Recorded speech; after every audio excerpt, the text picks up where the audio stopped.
Si Satanas o Triceratops?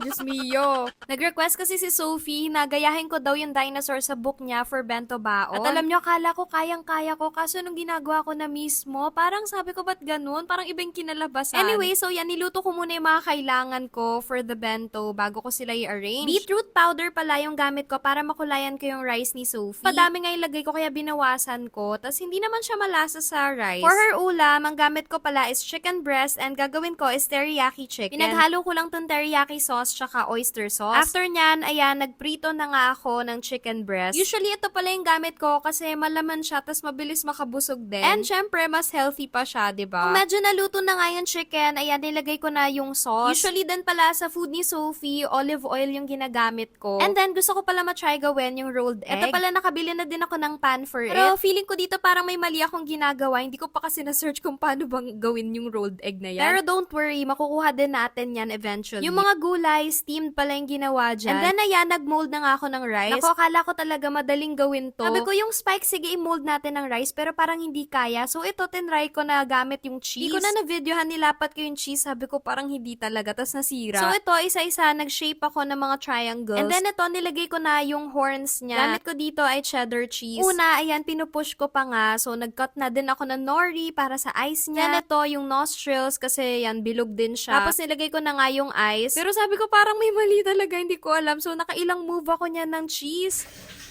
Parang hindi mo kang Triceratops! Daddy! Mr. Swabby.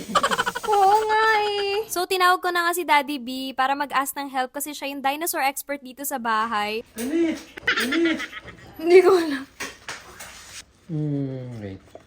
Palitan mo yung ice. No. Tanggalin mo na yung ice. Mukha siyang kilay.